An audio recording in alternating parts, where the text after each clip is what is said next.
Assalamualaikum warahmatullahi wabarakatuh. Perkenalkan, nama saya Zaki Budi Hantono. Saya D3 angkatan 2016 dan pada kesempatan kali ini saya bakal mempresentasikan tugas penyajian akhir saya yang berjudul Perancangan Desain Ilustrasi Clothing Lines with People. Alasan saya memilih judul tersebut karena selama masa kuliah minat utama saya adalah ilustrasi, baik manual maupun digital. Saya berencana membuat sebuah ilustrasi untuk diaplikasikan pada media clothing line, terutama kaos.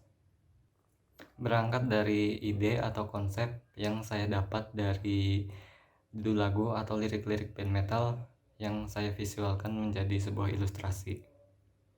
Dari minat utama tersebut, saya mampu membuat sebuah ilustrasi manual maupun digital dan mampu menguasai beberapa software grafis untuk proses editing agar dapat menghasilkan ilustrasi yang siap digunakan. Untuk contoh karya atau artwork yang biasa saya buat bisa dilihat dari contoh gambar berikut. Artwork ini kira-kira saya buat sekitar 2 tahun yang lalu, antara tahun 2017 sampai tahun 2018 dan 2019. Untuk latar belakang masalah, brand clothing sendiri di Indonesia sudah banyak jenisnya. Salah satu yang menguasai pasar di ranah ini adalah Bandung. Bandung dikenal dengan anak mudanya yang menyukai fashion.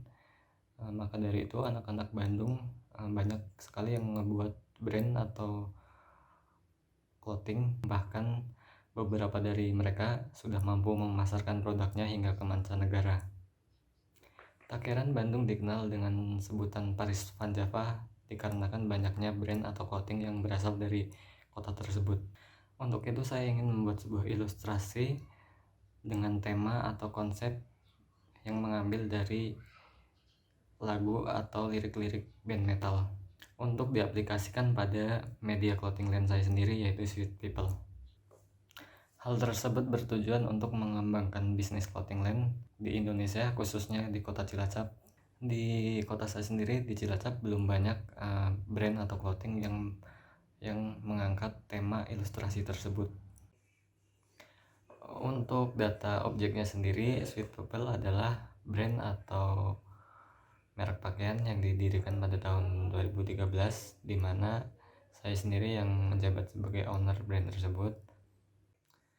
Lalu untuk target audience, statusnya adalah remaja dan dewasa dari umur 16 tahun sampai 25 tahun dengan status ekonomi menengah ke atas. Untuk geografi sendiri, Indonesia khususnya kota Cilacap. Gaya ilustrasi yang saya pilih di sini adalah gaya ilustrasi yang beraliran metal artwork. Metal artwork sendiri adalah visualisasi dari lirik-lirik band metal yang cenderung bernuansa menyeramkan. Lirik-lirik yang sebagian besar berisikan kebencian, amarah, perlawanan, dan ketidakpuasan tuangkan atau divisualisasikan dalam bentuk ilustrasi dengan media macam-macam. Metal artwork sendiri sangat erat kaitannya dengan musik metal dan pergerakan underground. Selanjutnya bicara mengenai teknik yang saya gunakan pada ilustrasi yang saya buat di sini adalah teknik pointillism atau stippling, yaitu cara menggambar dengan menyusun titik-titik sehingga membentuk suatu objek tertentu. Kesan gelap dan terang ditentukan oleh jumlah titik pada suatu area. Kemudian untuk masalah warna, di sini saya hanya menggunakan 2 warna, yaitu hitam dan putih, di mana warna tersebut sudah menjadi karakter saya sebagai ilustrator, dan kebanyakan juga karya-karya saya hanya menggunakan 2 warna tersebut, yaitu hitam dan putih. Itu kebanyakan juga rilisan dari para band-band metal seperti cover album atau merchandise band mereka juga kebanyakan menggunakan warna hitam dan putih. Filosofi warna hitam sendiri mempunyai arti atau makna keberanian, pusat perhatian, ketenangan, dan dominasi, serta kekuatan, keteguhan, serta misterius. Sedangkan untuk warna putih sendiri mempunyai makna atau arti kesucian dan kebebasan. Untuk referensi desain ilustrasi sendiri, saya banyak terinspirasi atau terpengaruh oleh salah satu ilustrator atau seniman, sebut saja Puset dan juga Victor Willeman. Mereka ini basicnya adalah ilustrator yang bergerak di bidang metal artwork itu sendiri. Karya-karya mereka ini sudah banyak dipakai oleh band-band metal legendaris seperti Metallica dan juga Slayer. Dan kemudian masuk ke proses perancangan. Pada proses perancangan di sini saya ada 2 tahap, yaitu yang pertama ada tahap manual dan yang kedua ada tahap digital. Untuk tahap manual sendiri ada 3 tahap. Untuk tahap yang pertama adalah sketch awal, yaitu saya menggunakan pensil 2B mekanik dengan ukuran 0,5. Untuk langkah kedua itu proses inking atau proses outline pada gambar yang sudah kita sketch. Itu juga termasuk untuk proses dotting ya, untuk teknik pointillism juga. Kemudian untuk tahap yang ketiga itu memblok bagian background pada ilustrasi yang kita buat itu tadi sampai benar-benar selesai. Untuk proses digitalnya sendiri,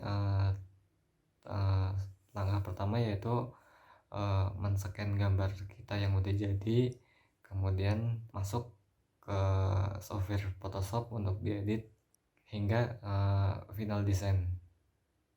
Untuk pengaplikasian pada medianya sendiri, saya menggunakan teknik sablon DTG atau istilahnya print DTG, print direct to garment, di mana print DTG ini adalah inovasi terbaru pada dunia sablon dengan metode hasil print langsung ke kain. Dan untuk kelebihan DTG sendiri ada berbagai macam.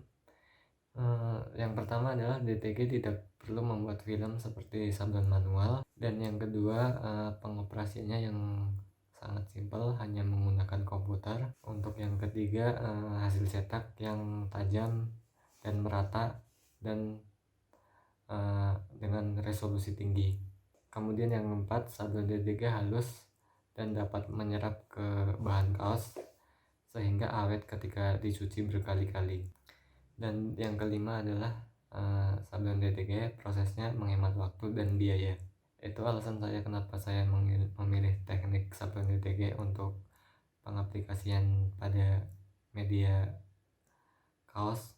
Dan selanjutnya ini adalah hasil final pengaplikasian pada media kaos yang dicetak menggunakan teknik sablon DTG. Bisa dilihat seperti gambar berikut. Ini yang pertama, kemudian ini yang kedua, kemudian ini yang ketiga, keempat, kelima, keenam, ketujuh, dan yang terakhir yaitu ke-8. Dan barusan itu adalah hasil beberapa final design yang sudah diaplikasikan pada media kaos. Mungkin cukup sampai di sini presentasi yang bisa saya sampaikan. Kurang lebihnya saya mohon maaf karena memang tidak ada manusia yang sempurna di muka bumi ini. Jadi untuk itu terima kasih telah mendengarkan presentasi saya pada kesempatan kali ini. Terima kasih.